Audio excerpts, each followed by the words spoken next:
What up YouTube? It's Matt here, Team HOC. Here to bring you a video about the new set release, Duelist Revolution. We just had pre-release over the weekend. Pre-release was good for my area. Of course we're not a big area, but we do get a decent turnout. We had about, I want to say, around 40, maybe 45 participants for the event. We did a single elimination style tournament, winner getting a playmat, and then they random off one playmat as well. So it was pretty fun. I lost the first round. Just couldn't get over scrap archfiends that were played. Yeah, I was out after the first round. But it is what it is. Playmats aren't that big to me when it comes to, like pre-release playmats. I'd rather, have playmats like, regional playmats like this here, the build I had was really crappy. Most of the stuff in there was unusable. We built a deck out of the sealed stuff, so whatever. It is what it is. But anyways, moving right along, just want to talk about a few things. First is the set's got a lot of beast support. Here we've got Lock Cat, a lot of beast tuners, spells, traps, good stuff like that. So some decent beast support. We'll see how well that pushes the theme. There's a few decent cards in there, so hopefully maybe it'll be enough to keep the theme going, even if maybe rescue cats hit. Next is Watt support, mostly monsters. There was a synchro monster, as well as a couple solar traps, I believe. So we got some good support there. Let's see, there's more beast stuff. I kind of just randomly threw all this stuff out. Next was theme support for Amazonas. They put out a bunch of new Amazonas cards. Right here we have Trainee. Trainee is actually really good. When she destroys monsters all to battle and sends to the graveyard, she gains 200. So she just continuously stacks. I think I had... before we started the event, I play tested the build that I had put together against I think it was Brian. I think I had 2 or 3 I guess you'd say maybe not counters, but 2 or 3 upgrades on her, so it was not too bad. They've got a field spell card that gives them all 200.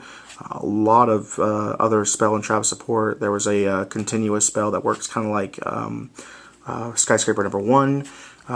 They got super rare Amazonas Queen. I didn't get any of those, but I got quite a few of that, so I'm going to toy around and maybe build an Amazonas deck for you guys just for fun, just be a fun deck. Now, there was also a lot of Natura stuff highlighted in the build. Right here we've got Naturia beans. I didn't pull any of the big stuff. I didn't pull a bamboo shoot or a pineapple, but I did. There were a couple pulled. Matter of fact, one guy pulled a bamboo shoot in his first run through, and then he pulled another bamboo shoot in his second run through. 1 ultra, 1 ulti. So props to Gio for that pull. We had 1 pineapple pulled, which is a secret rare. I'm interested to see how it goes. Up to after the ban list. Of course, we're getting close to September, so depending on what gets hit, it may be a deck to look out for. We'll see. The Synchro Monster Arturia Beast is really good, especially against the right kind of deck like Infernities,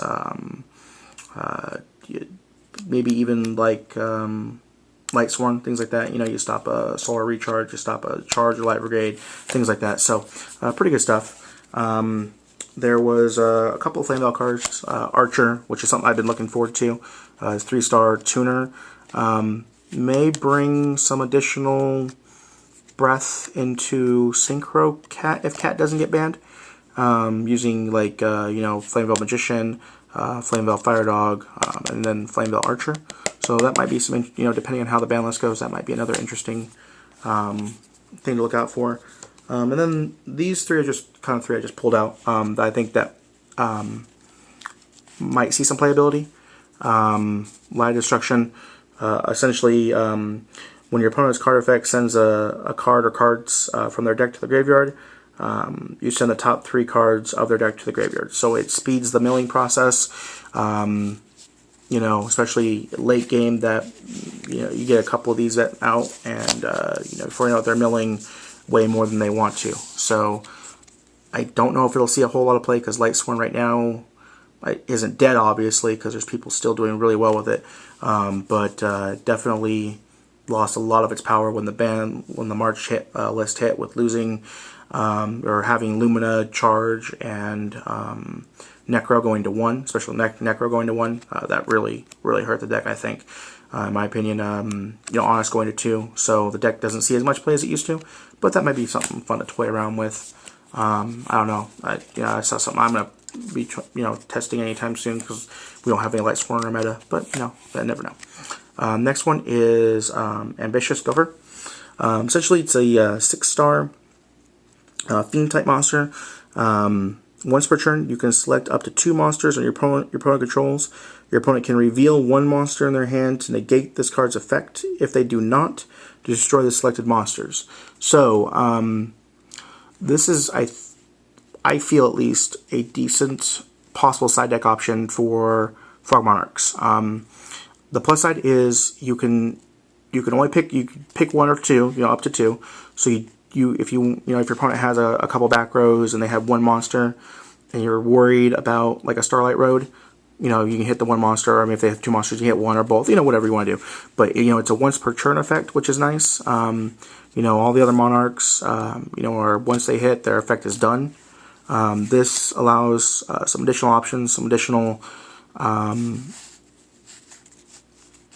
destruction options, getting rid of things like Spirit Reaper, getting rid of things like I want to say Marshmallow. Sometimes things that Frog Monarchs can have a difficult time getting over, especially early game. I've been playing Frog Monarchs now since Shining Darkness was released, I should say, and yeah, I think this definitely has some potential if Frog Monarchs or Monarch variants of any kind still have playability after the ban list. We'll see. I'm going to plan on doing a ban list kind of video at some point here soon, so be on the lookout for that. The next is Miracle Synchro Fusion. Essentially, you remove from play from your side of the field or graveyard the fusion material monster is listed on a fusion monster card that lists a synchro monster as a fusion material monster, and you special summon the fusion material monster from the extra deck. This special summon is treated as a fusion summon. If you set this card and it's destroyed by opponent's card effect and sent to the graveyard, you draw 1 card. So it's got a couple of uses. Right now, the fusions that we have that use synchros, Drago, Knight, a Quest, and the other one I can't remember his name off the top of my head, both aren't anything that are super spectacular, but I think that this might see some playability, as a fun theme deck at some point, depending on what comes out in future sets. So that might be something to maybe throw in a common box and hold on to. The rest of it, I'm not going to go over too much. There's a bunch of other random support. Next thing I want to kind of hit real quick is the what I call single support cards, things that are generically useful in most decks. First, we have a card I pulled at the pre-release. We have Solemn Warning. I think Solemn Warning will see a decent amount of play in side decks, especially in anti-meta builds, as an additional way to slow down, decks like X-Sabers, Infinities, Frogs, even Monarchs, things like that. Essentially, you pay 2,000 life points, you negate a summon, or you can negate a spell monster or trap effect that special summons a monster. Keep in mind that it only negates the spell, trap, or monster effect that special summons a monster. It doesn't negate the special summon itself. So let's say, for example, just throw a random one out here. Your opponent activates Illumina. You choose not to activate your Solemn Warning, or you don't activate your Solemn Warning accurately. And then you go to negate it after the monster is summoned. Then you've missed a time. You no longer can activate the Solemn Warning. So just things like that are things to keep in mind. But yeah, I think that you'll see a lot of play, like I said, side deck wise, even main deck wise in some decks. I'm actually building a permission build that mains one, sides another. Toying with it right now. It was an OCG list I found a few days ago. Kind of toying in with it, trying to kind of make it my own. I don't want to pure net deck it, you know. I'm using the general cards as a backbone and then kind of going from there. So there were a few other cards that I think that are notable. Misgraph Panel, I think we'll see a little bit of play, maybe at first, especially as a counter to draw cards, things like that. Things like D-Draw, Allure, you know, things like that. So that might see a little bit of play. Some of the other stuff really wasn't anything that stood out to me, except for the last card I'm going to talk about, which is Pod Duality. No, these are not for trade or for sale. Pod Duality essentially reveals the top 3 cards of your deck. You add one of those cards to your hand, and then you are not able to special summon, you know, for that turn, and you can only activate 1 per turn. Now this, I think, depending on how the ban list goes, we'll see some decent play. The downside, of course, Mind Crush is still around, so you know, Mind Crush can really mess you up. But you know, I think it'll definitely, especially right after the ban list hits, I think we'll see some play. I don't think it'll be hit in any way. It's a really actually pretty balanced card. I think there are some ways to kind of, like, not really say break it, but to make it more beneficial in like DDT builds, depending on whether or not D-Draw comes back or things like that.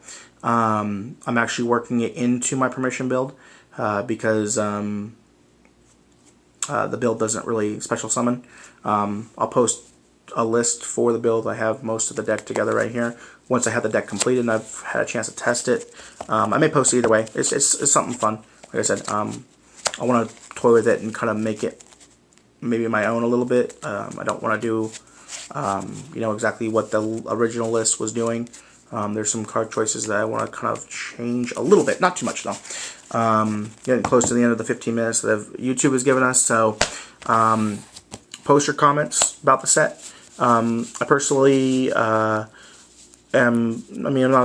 not the best set. You know, it's not a set like Shining Darkness, but it's definitely a pretty decent set. It gives some boosts, introduces some new themes, some decent themes like Scraps, Natura, and it's given us some pretty decent support. You know, some additional draw stuff, some additional, you know, counter support, things like that. So I think we'll definitely be seeing a lot more builds coming, you know, or decks coming from cards in the set as we move into the new format. So like I said, leave a comment down in the below the underbar. If you have any questions, feel free to PM me. Yeah, that's pretty much it. Comment, rate, subscribe. So that's it, YouTube. It's Matt, Team HOC, and see you in the next video.